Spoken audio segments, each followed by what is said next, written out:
Mutual presents The Mysterious Traveler.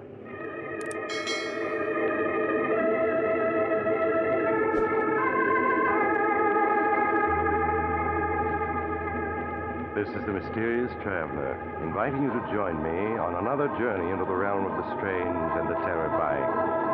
I hope you will enjoy the trip, that it will thrill you a little and chill you a little. So settle back, get a good grip on your nerves, and be comfortable, if you can.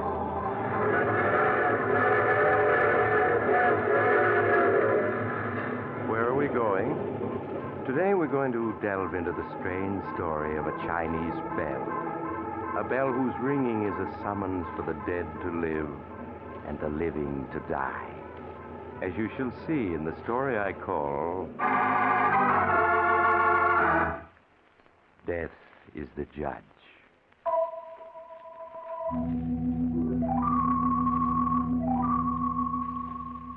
Our story begins in a small curio shop in New York's Chinatown.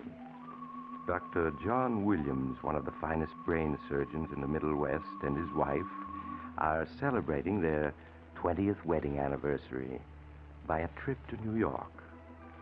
They have stopped in at this curio shop for sentimental reasons, just as they did on their honeymoon 20 years before.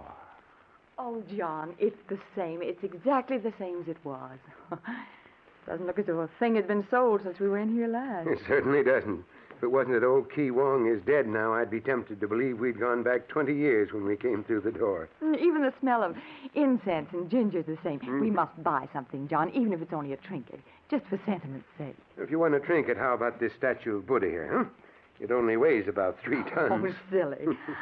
But what about one of these bells, John? We need a dinner bell. How would this one do? That would be better for a temple gong, darling. Better try again. All right, John.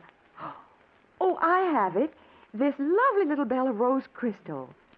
Why, it's the exact color of that rose crystal pendant old Ki Wong sold us on our honeymoon. The lady has found something that pleases her? Yes, this crystal bell. How much is it? And please don't make the price too high. The price is not high, but the lady would not want it. But I do want it. Why should you think I wouldn't? Once it was a most unlucky bell. Now it is broken. My honored father, Ki Wong, broke it to break the evil fortune that followed it. Broken? Where? Looks all right to me. It is broken because it will not ring. The clapper is gone. That's right, Mary. The clapper is missing. But I could easily have a new clapper made. It is not possible. Only the clapper carved when this bell was carved out of the same block of rose crystal will make this bell ring. But that's ridiculous. I never heard of such a thing. Oh, we can test it easily enough. Suppose I tap it with this silver pencil. That ought to make it ring. I am happy to have you try. That's odd. It won't make anything but that dead sound. I'll bet I could make it ring. You're welcome to try, my No, dear. I don't mean now. I mean once I got it home. When my honored father took out the clapper, he meant that this bell should never ring again. And it never will. But why, Sam Key? Because bell was stolen, and so carried evil fortune with it. And because it is a bell of life. It came from a temple in Tibet. Only lamas were permitted to lay hands on it. But obviously someone else did. That is why it is unlucky. When my father received it 20 years ago, he took out the clapper and disposed of it. I do not know where or to whom. But why? Just what was he afraid of? He dare not risk having this bell ring, for it belonged to the High Lama of a tribe that believed the ringing of this bell will bring the dead back to life. You mean this bell? Yes. You look skeptical, but it is true. When someone died whose life was too precious to spare, this sacred bell was rung beside his body, and death let go his hold. The dead return to life. You mean you really believe that? It is true, but I have not told the whole story. This carving here upon the bell, it is Tibetan. It says, "Who rings this bell cheats death. But death will not be cheated. A little cryptic, I'd say. It means that when the bell is used to rescue someone from death, another whose span of life is not yet over is taken by death instead. You mean that the Grim Reaper keeps his quota filled, even if he has to take somebody who's not on his list? It is so, Doctor. John, you're talking as if you believe the whole thing. It's just nonsense, of course. But what a lovely topic for conversation it'll make.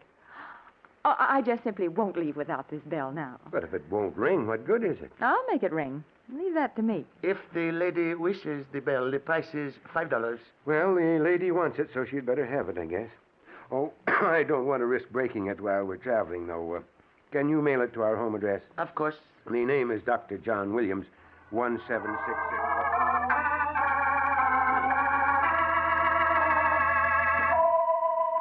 And so, a week later, shortly after Dr. Williams and his wife had returned home, a small package reached them. As he unwrapped it, Dr. Williams' curiosity was stirred again, and in his study he tried once more to make the strange bell of rose crystal ring. Curious. It really won't ring, no matter what I tap it with.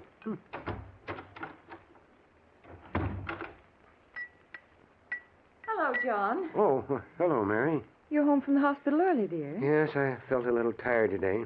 But look what just came in the mail. Oh, why, it's my crystal bell. Oh, John, it's lovely. It's even more beautiful than I remembered it. Yes, but I'm afraid Sam Key was telling the truth when he said only the original clapper will make it ring. I've tried everything I can think of. The trouble with men, darling, is that they're not logical. What do you mean? Well, if the ball is of rose crystal, a rose crystal clapper should make it ring, shouldn't it? The logic is perfect, but how can we test it? By using my rose crystal pendant, of course. I'm wearing it this afternoon so we can try it out right away. Here, see? Now what? You hold the bell, and I'll tap it with the pendant. All right, tap away, but I bet it doesn't ring. You'll see. Now listen. There. What'd I tell you? It did ring. Of course it did. I was sure it would, even if Sam Key's story was true. John, don't you see? Don't I see what? Well, my crystal pendant is the bell's missing clapper. The missing clap? Mm-hmm. Good heavens, I almost believe you're right. Well, I am right. As soon as Sam Key told us how his father took the clapper out of the bell and sold it 20 years ago, well, I was positive he'd made it into the pendant that he sold us 20 years ago. It should be impossible, but it certainly looks as if it must be true. After all these years, the bell and the clapper have come back together again. You know, I knew there was something queer about that bell the minute I saw it. Queerest feeling came over me that I just must have it. I'm not sure that I like that thought, Mary. Oh, silly. I know you half believed that story Sam Key told us, but I didn't. Now, I have my bell complete. Now, all I have to do is unfasten the pendant and attach it to the bell again. But, Mary... Help me do it, John. Look, the pendant's loose. It'll come off the chain if I twist it. Yes. Here it is. Mary, are you sure this is wise? Now, if I tie it inside the bell with this thread... Darling, please hold it so I can see what I'm doing. There. Now it's as good as new again. Listen. Mary, John, what is it? I don't know. I don't feel well. Oh, you're tired, darling. Now, please sit down. Sit down here. I will. Well, I feel better now. It was just a moment's dizziness. You're working too hard at the hospital. That's what's the trouble. Well, maybe. I admit I had a strenuous day. I spent 2 hours on a brain operation. A splendid boy. He looked a lot like our David. But he'll be good for another 50 years now, with luck. Just the same, you must take it easier, John. Now, you sit still here while I fix you some spirits of ammonia, and then... Well, that's probably for me. Now, you sit still. I'll answer. Hello? Yes, Dr. Williams is here. Who's calling, please? The hospital? Oh. Yes, I'll tell him. Goodbye. Mary, what's happened at the hospital? It's an emergency case, John. Another brain operation. And, oh, darling, you are so tired. Can't be helped. I'm the only brain surgeon in town these days. Help me get into my coat, will you? Where's my hat? Oh, here you are, dear. Thanks. Now let me straighten your tie. All right. There, you're ready. I'm going to drive you over, and you can relax until we get there. All right, then, but let's get going. The almost 5 miles to the hospital.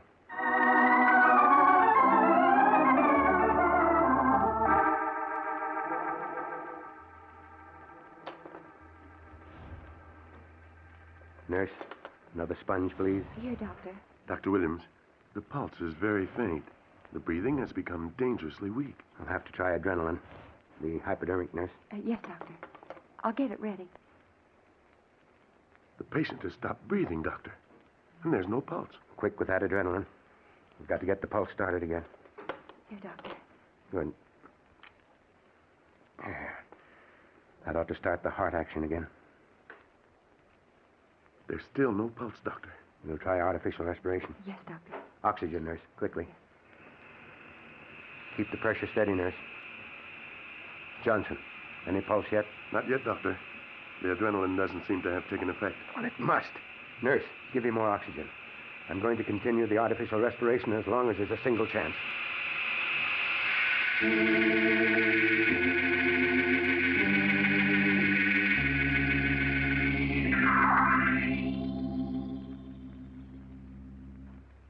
I'm afraid it's no use, Doctor. No sign of a pulse at all. Dr. Williams, please rest now. You've done everything that anyone could. But he hasn't shown a sign of life, not for half an hour. Yes, I'm afraid we're beaten. If anyone could have saved him, you'd have done it. But death had, well, too strong a grip on him for anyone to bring him back. Too strong a grip. Yes, I do rather feel as if I'd been wrestling with someone for this poor fellow's life. And lost. Well, Doctor, don't feel too badly. In room 8, there's a boy who has a full life ahead of him, thanks to you. I suppose I have to look at it that way. Now, help me off with these things, will you, nurse? Of course, Doctor. There's the gloves and the jacket. Now, what did I do with my coat? I just threw it down somewhere when I arrived here. I was in such a hurry. I've got it, Doctor. Let me help you. Oh, thanks, Johnson. What the deuce have I got in this pocket? It's that bell. I must have jammed it into my coat without thinking in the rush to get here. Oh, look out. Catch it. Oh. I have it. Ooh, that was close. Might have smashed on the floor. Here you are, Doctor. Thanks. I almost wish it had broken, though. For some reason, I hate the sound of it. But my wife... Dr. Williams. Yes, nurse? The patient. The color's coming back in his face, and I can feel a pulse now. What? Here, let me see. Yes, you're right. His heart's beating again. Look. He's beginning to breathe. Quick, start the oxygen Yes, again. I'm going to give him an injection of plasma. Make the preparation, please, Johnson. Yes, Dr. Williams. How is the pulse now, nurse? It's getting stronger, Doctor. And his respiration is gaining, too. Yes, Doctor. What? I've never seen anything like it. It's almost a miracle. Now, where's that plasma? Here, Doctor. I have everything ready. Good. Nurse, disinfect the arm, please. Right away, Dr. Williams. Oh, here comes Dr. Bronson. How's it going, Williams? Been having trouble? Oh, hello, Bronson. Yes, a little trouble, but I think we're in the clear now. For a while, I thought the patient was gone, but now he's going to pull through, I'm sure of it. Good. Doctor, I'm afraid I have bad news for you about your other patient, though. What do you mean? The boy in room 8. The one you operated on this afternoon. Yeah? He died suddenly just a couple of minutes ago. Just went like that for no reason at all.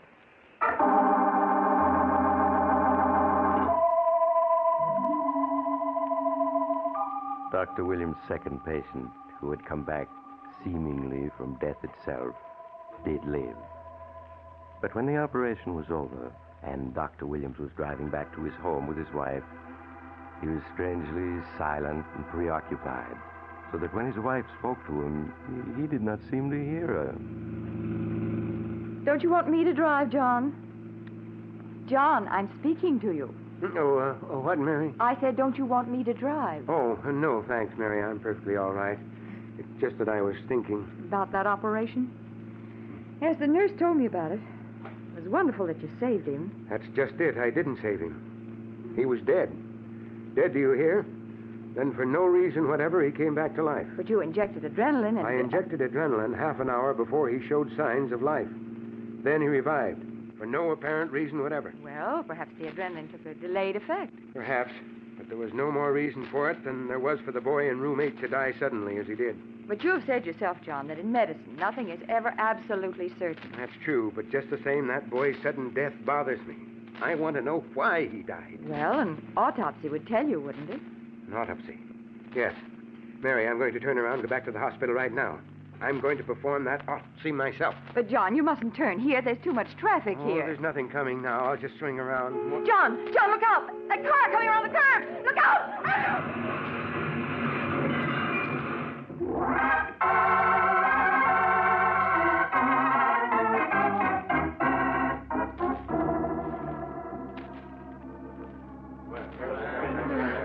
Now stand back, all of you.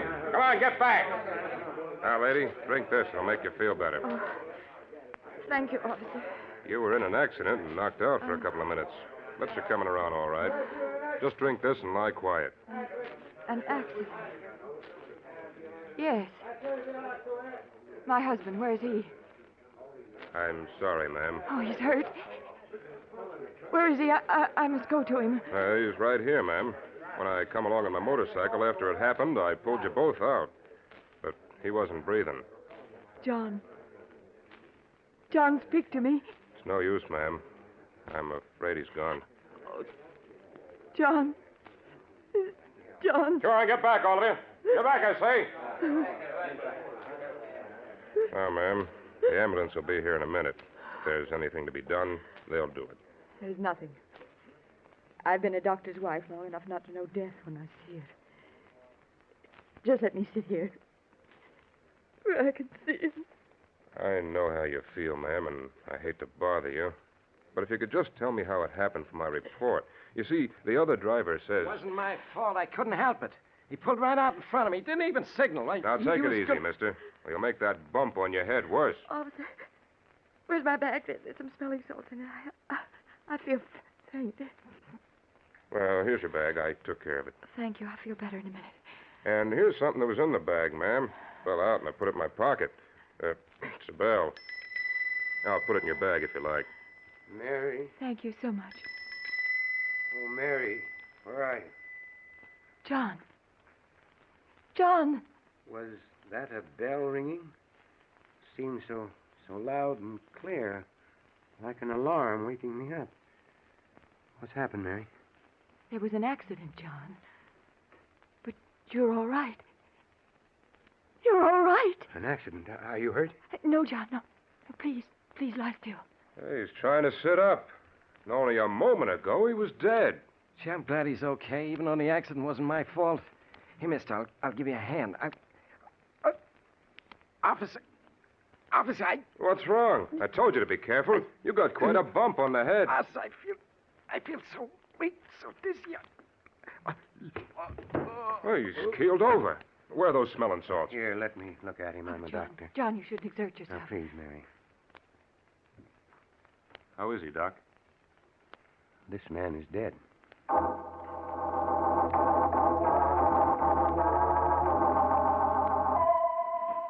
Though Dr. Wilson protested that his injuries were not serious, he returned to the hospital where Dr. Bronson treated him, finding nothing wrong save a slight concussion. His wife took him home in a taxicab, promising to see that he stayed in bed for a day or two. That night, however, neither Dr. Williams nor his wife could sleep, though they remained awake for different reasons. 10, 11, 12.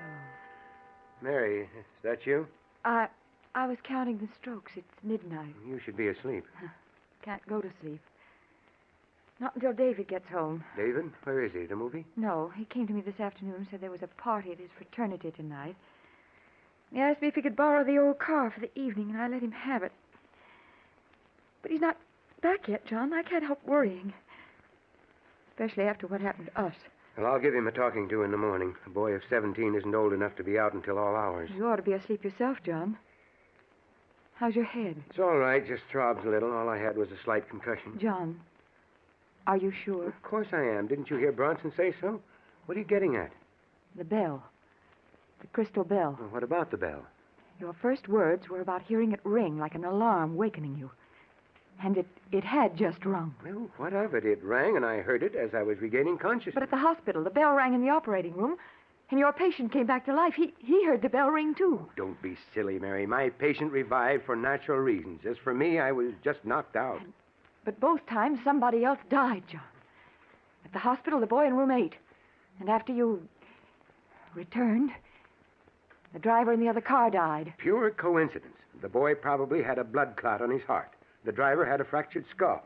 It's a common occurrence for men with fractured skulls to keel over without even realizing they're hurt. But Sam Key told us that when the bell rang, the dead would return to life. And someone living would die. Oh, stuff and nonsense, Mary. You've been a doctor's wife long enough to know that such thing isn't possible. But, John, No buts about it. It's impossible, do you hear? Yes, John. Of course it's impossible. Oh, I do wish David would get home. I feel so uneasy about him. He'll be home any minute now. He knows that he's supposed Oh, to. it's the telephone. Well, I'll answer. No, let me. No, stay in bed. I'll answer. Oh, all right, John. It'll only be a moment. Hello, Dr. Williams speaking. The police? What is it? What's happened? An accident. My son? Where is he? Is he badly hurt? The car turned over and burned. And my son? I see. The Rockford Village morgue. Yes, I'll come at once. John, what was it? Mary, I told you to stay in bed. It was just an emergency call. It's David, isn't it? Yes, it is David. I can tell by your face. Where is he? What's happened to him? He's been in an accident, Mary. David is dead. Is that it, John? Yes, Mary. Take me to him. Oh, John, you got to take me to him.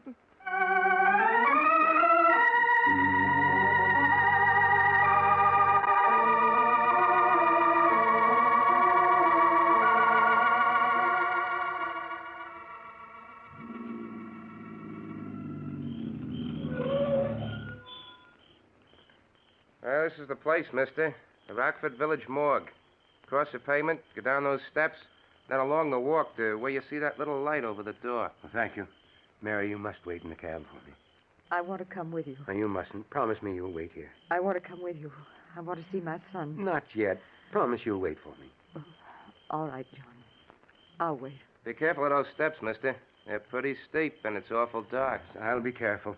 I'll only be 5 minutes or so, Mary.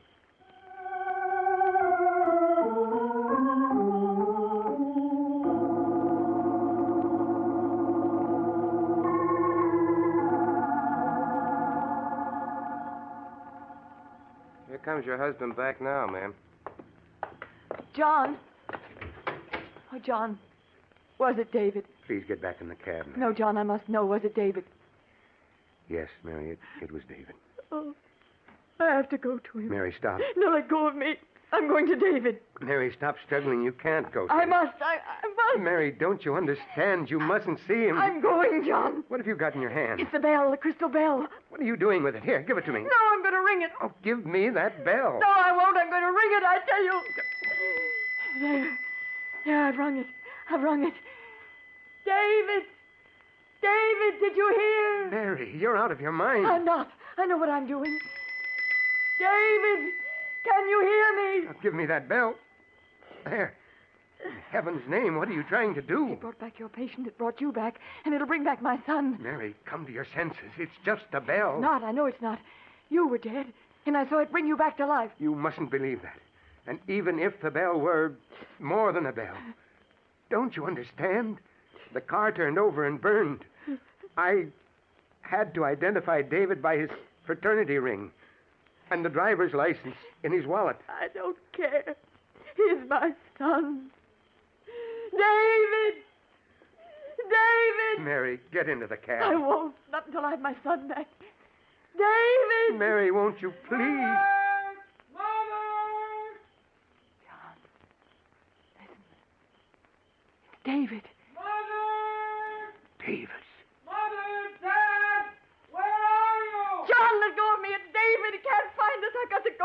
Mary, don't you understand? He was burned horribly. Mother! Dad! Where are you? Mary! Let go of me. He's my son, and I'm going to him. David! David! Mary, come back. Mary, don't go down those steps to the morgue. David! David! Mary, come back. Come back. Hey, mister, watch yourself. Look out for them steps. Mary! Mary! Mister, look out! Mister, are you hurt?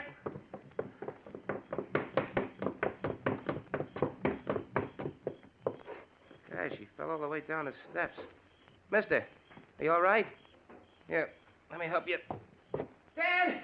Dad, here I am. I'm all right. I wasn't in the car at all. It was one of my fraternity brothers. I lent him my driver's license and... Dad. Dad, what is it? What's wrong? He started this way and fell down these steps. But why is he so still? Dad. Dad, speak to me. John. John, speak to us. David's all right, do you hear? David's come back to us. He's come back from the dead. He doesn't answer. He isn't breathing. David. He's dead. Yeah, lady. I guess he is. You see this glass bell he was holding? When he fell down, it broke. Looks like one of the pieces of it went straight into his heart. The bell killed him.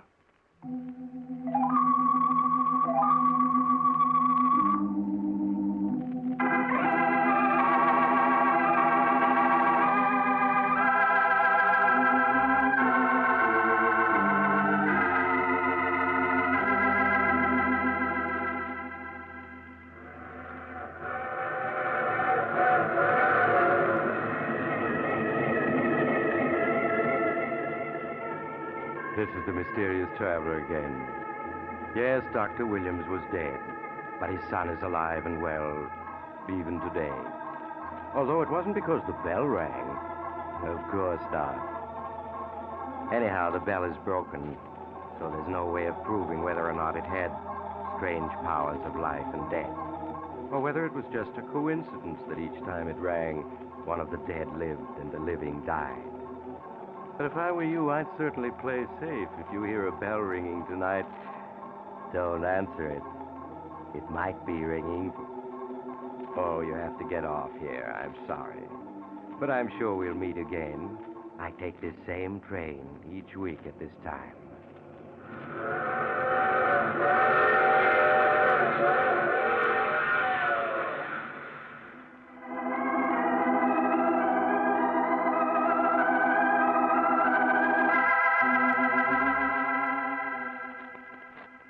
You have just heard The Mysterious Traveler, a series of dramas of the strange and terrifying.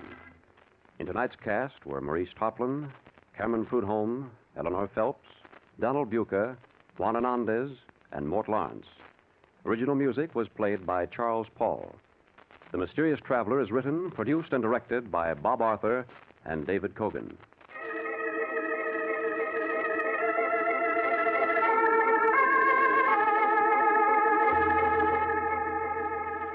Listen next week to a tale titled Meet Me at the Morgue. Another Strange and Shivery Tale of the Mysterious Traveler.